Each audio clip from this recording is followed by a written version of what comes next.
Bienvenue à tous dans Le Temps Mort, l'émission qui décortique l'actu NBA. Aujourd'hui, on va vous parler de l'un des événements les plus attendus de l'intersaison, la draft, ou le repêchage, comme le disent nos amis québécois. L'édition 2020 de la draft s'est tenue dans la nuit du 18 au 19 novembre, dans les petites heures du matin de notre côté de l'Atlantique.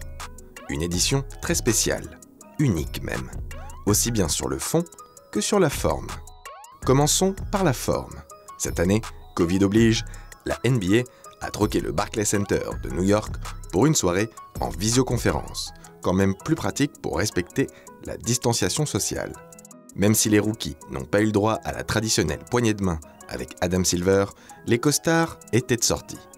Le moment le plus drôle de la soirée nous est offert par le clan du joueur serbe Pokuševski. Apparemment, la draft en Serbie, ça ne rend pas si joyeux. C'est normal en Serbie. Mais plus que bouleversée sur la cérémonie en elle-même, la crise sanitaire a surtout posé un voile d'incertitude sur une cuvée de draft déjà pas annoncée comme légendaire. Évidemment, les spécialistes ne sont pas infaillibles. Coucou 2013. Si vous ne le saviez pas, la NCAA, la ligue universitaire américaine où évoluait l'immense majorité des prospects, a été suspendue le 12 mars dernier pour des raisons sanitaires évidentes. 5 jours avant la March Madness, le pinacle de la saison. Mais contrairement à la NBA, la NCAA n'a jamais repris. Fatalement, les scouts ont été forcés de juger les joueurs sur un échantillon de matchs plus réduit. L'absence de tournoi final a également pu les faire sous-évaluer certaines pépites, comme Ja Morant, qui l'année dernière s'était justement révélé à ce stade de la compétition. Vous l'aurez compris, 2020 n'est décidément pas une année comme les autres.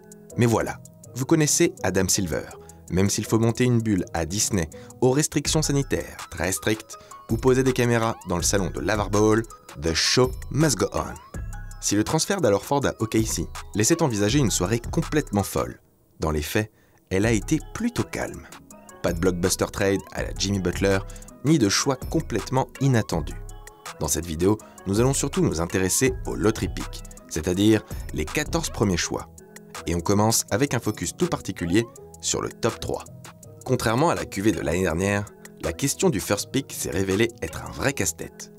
N'importe quel membre du trio de tête composé d'Anthony Edwards, de James Wiseman et de LaMelo Ball pouvait y prétendre. Chacun disposant de profils très différents avec leurs forces et surtout leurs incertitudes. Sans aucun doute, le maître mot de cette draft. Cette année encore, le nouveau système de loterie mis en place pour lutter contre le tanking a surpris tout le monde. Après les Pelicans, ce sont les Wolves qui ont récupéré le premier choix. Une chance, ou peut-être un cadeau empoisonné pour une franchise qui a régulièrement bégayé à la draft. Finalement, le premier nom appelé par Adam Silver est celui d'Anthony Edwards. Un choix pas très surprenant, et somme toute logique si l'on procède par élimination. Pourquoi prendre Wiseman quand on a 4 dans son roster et pourquoi prendre LaMelo lorsqu'on dispose de D'Angelo Russell? Avec Edwards, les Wolves trouvent enfin un poste 2 digne de ce nom pour former un backcourt assez complémentaire avec Russell. Intéressant défensivement, il pourra compenser les oublis de ce dernier.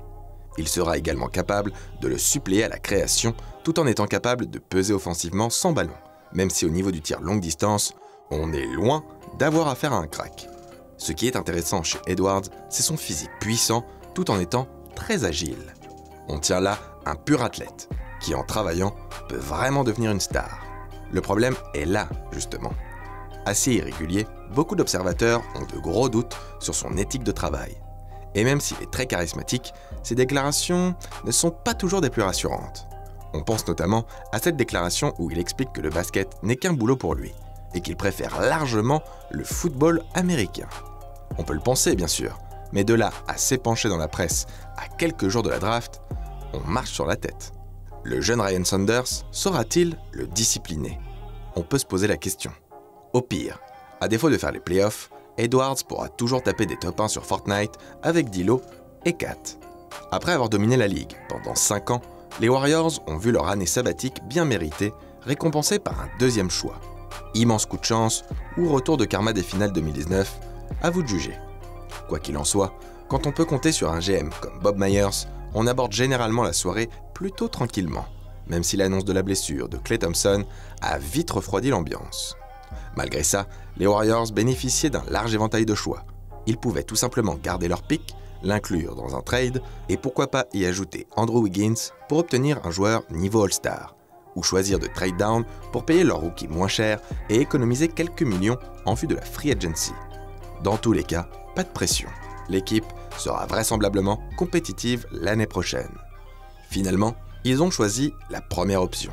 Vraiment léger au poste 5 depuis le départ d'Andrew Bogut, ça commence à remonter, le choix James Wiseman semblait tout naturel.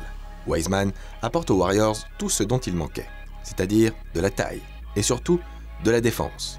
Il faut savoir que le pivot est un sacré phénomène athlétique, très mobile malgré ses 2,13 m pour 104 kg. Certains vont jusqu'à le comparer avec David Robinson. Nous n'irons pas jusque-là.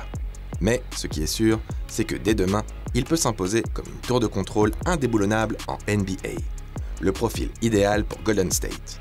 En plus, ce n'est pas un joueur unidimensionnel, et il a déjà montré qu'il peut aussi être à l'aise en attaque. Le pick and roll avec Curry promet d'être lourd. Bon, le souci, c'est qu'on ne l'a pas beaucoup vu jouer l'année dernière. 3 petits matchs seulement avec Memphis avant qu'il ne se fasse suspendre. Son coach Penny Hardaway, oui, le fameux Penny, aurait aidé financièrement la famille Wiseman pour qu'elle puisse s'installer dans le Tennessee. Une pratique totalement illégale selon le règlement de la NCAA. S'ajoute à ça des doutes sur sa motivation. De ce qu'on en sait, James a l'air d'être un bon garçon, bien éduqué, mais il lui manque peut-être ce mental de tueur pour lui permettre d'atteindre son plein potentiel. À ce niveau-là, tomber aux Warriors est une aubaine pour lui. C'est sûr, Draymond Green ne va pas le lâcher, et on sait à quel point il peut être agaçant. Et on peut faire confiance à Steve Kerr. Il sait développer les jeunes talents. Normalement, ça devrait très bien se passer. En tout cas, on y croit fort. Charlotte abordait la soirée avec moins de contraintes que les Wolves. Pas d'histoire de poste ou de fit avec effectif, aux Hornets, on a surtout besoin de talent. Seule la rumeur Russell Westbrook, très insistante ces derniers jours, venait pimenter le choix. Mais bon, une fois Edwards et Wiseman appelés, on ne les imaginait pas faire l'impasse sur LaMelo. Effectivement, c'est bien le dernier rejeton ball qui atterrit aux Hornets. Type de joueur assez unique, Melo est un grand meneur de 2,01 m, passeur à la fois flashy et efficace. Un créateur né. Le genre de joueur qui a impérativement besoin de la gonfle, et pas qu'un peu, pour s'exprimer. Ça tombe bien, à Charlotte, il en aura tout le loisir. À moins d'un trade, les clés de l'attaque sont pour lui. Malgré l'arrivée de l'avare, Jordan doit se frotter les mains. Déjà une star, LaMelo fait vendre des maillots et génère une hype titanesque. Ce qui ces derniers temps n'était pas vraiment le cas chez les Hornets. Même si on pense qu'il peut avoir un réel impact dès sa saison rookie, il existe aussi pas mal d'incertitudes autour de sa personne, sans parler de l'extra-sportif. Peut-il faire gagner son équipe déjà ? L'année dernière, il a fini bon dernier du championnat australien, loin d'être le plus réputé au monde. Qu'en est-il de la défense ? Là-dessus, LaMelo ne ressemble hélas pas à Lonzo. Par contre, sur le shoot, il y a un air de famille. On tient sûrement la pire mécanique de toute la draft. Un cauchemar pour les puristes. Sans être vraiment adroit, son volume de tir est bien trop conséquent. S'il veut progresser, cela passera obligatoirement par une meilleure sélection. Bon, on est un peu dur, mais on a hâte de voir ce qu'il donne sur les parquets de la Grande Ligue. Quoi qu'il arrive, de par son aura médiatique, LaMelo est déjà un ovni. La première surprise de la soirée est venue des Bulls, qui ont sélectionné Patrick Williams à la 4e place alors qu'il était attendu en fin de loterie. Un coup de poker assez intéressant. Williams est l'un des plus jeunes joueurs de la draft. Il vient à peine de fêter ses 19 ans. Un diamant brut. Pas encore NBA ready, son potentiel athlétique et son côté bon défenseur peuvent faire penser à un jeune Kawhi Leonard. Mais avant d'avoir hypothétiquement une telle trajectoire, il lui faudra du temps et beaucoup de travail. Est-ce un désaveu pour Lauri Markkanen ? Wait and see. En 5e place, les Cavs ont choisi Isaac Okoro. Un beau bébé ultra athlétique d'1,98 m pour 97 kg, qui a vu sa cote monter en flèche ces derniers mois. Okoro ne sera jamais un franchise player. La faute à un potentiel offensif trop limité. En revanche, il peut d'ores et déjà défendre sur presque n'importe quel joueur allant du poste 1 à 4. Un bon pitbull défensif comme on les aime. Ça ne fera pas de mal à Cleveland, médiocre de ce côté du terrain. Alors qu'on pouvait s'attendre à un trade du côté d'Atlanta, le front office géorgien a décidé de conserver son pic pour prendre Onyeka Okongwu, un intérieur prometteur s'il en est. Bon défenseur sur l'homme et protecteur de cercle de choix, il risque cependant de se marcher sur les pieds avec Clint Capela dans un registre finalement assez proche. Un potentiel trade à venir pour le Suisse ? On verra. Cocorico, la 7e place est synonyme de record pour le basket français. Quel plaisir! Killian Hayes devient le Français le plus haut drafté de l'histoire, en attendant Victor Wembanyama et Ousmane Dieng dans 2 ans. À Détroit, il rejoint son pote Sekou Doumbouya. Après Parker et Dio, c'est le retour de la French Connection en NBA. Quand on y réfléchit, il ne pouvait atterrir à un meilleur endroit. Aux Pistons, tout est à reconstruire, surtout sur les lignes arrières. Normalement, Hayes aura du temps de jeu et de grosses responsabilités à la création, là où il excelle. De plus, il pourra profiter du mentorat de Derrick Rose, s'il reste, et surtout du coaching de Dwayne Casey, réputé pour développer les jeunes pépites. Ça sent bon pour le franco-américain. Maintenant, la balle est dans son camp. Mais nous, on y croit. Après, c'est au tour d'Obi Toppin d'enfiler la casquette des Knicks. Peut-être attendu un peu plus haut, Toppin peut contribuer offensivement dès demain en NBA. Il faut dire qu'il a déjà presque 23 ans. À l'aise, proche ou loin du cercle, en transition ou sur attaque placée, il peut rapidement devenir le chouchou du Garden. Mais est-ce que ses coéquipiers pourront compenser ses errements défensifs ? À ce niveau, on peut presque parler d'absence totale. Vous l'aurez compris, beaucoup d'incertitudes, mais potentiellement du spectacle. Donc, why not ? Deni Avdija est la dégringolade de ce début de premier tour.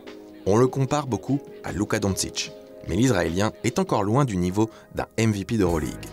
Pénalisé par son manque de qualité athlétique et une adresse fluctuante, son QI basket et son éthique de travail ne sont en revanche plus approuvés. Un bon couteau suisse à l'européenne, capable de faire beaucoup de choses sur un terrain.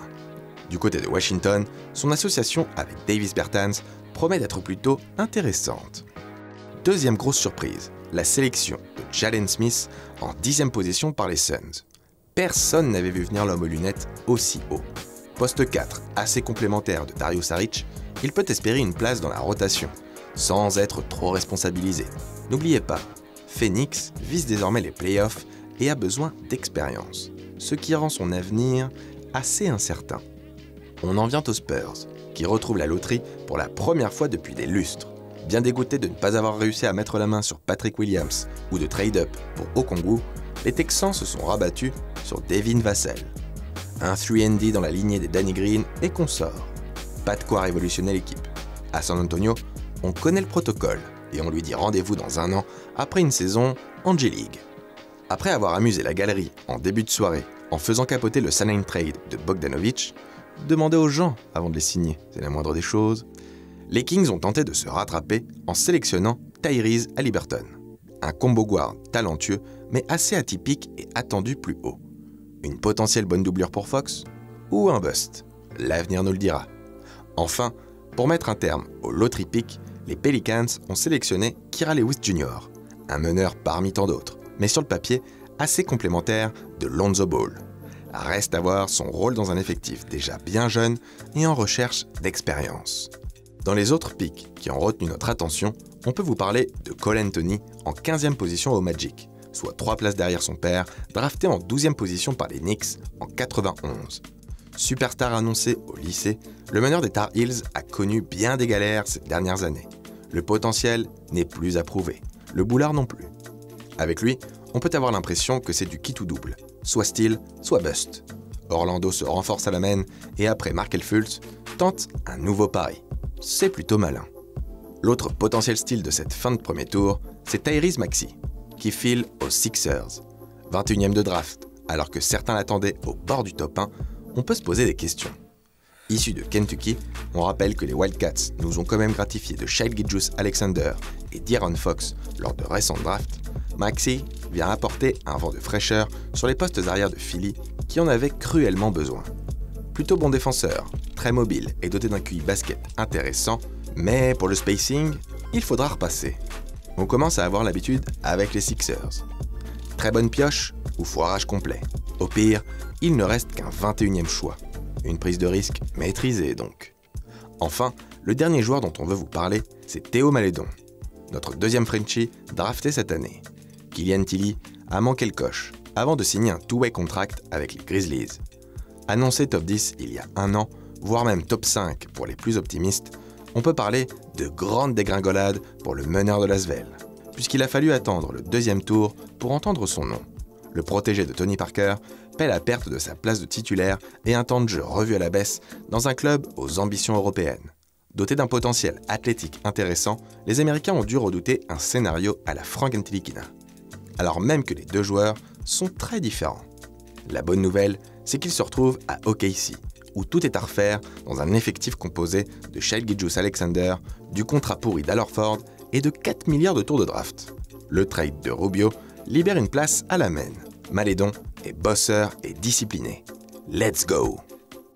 Merci à tous d'avoir suivi ce nouvel épisode du Temps Mort. N'hésitez pas à nous dire en commentaire qui, selon vous, vont être les joueurs exceptionnels de ce cru et à l'inverse, qui seront les futurs busts. En attendant, likez, partagez, abonnez-vous et n'oubliez pas, crossez bien.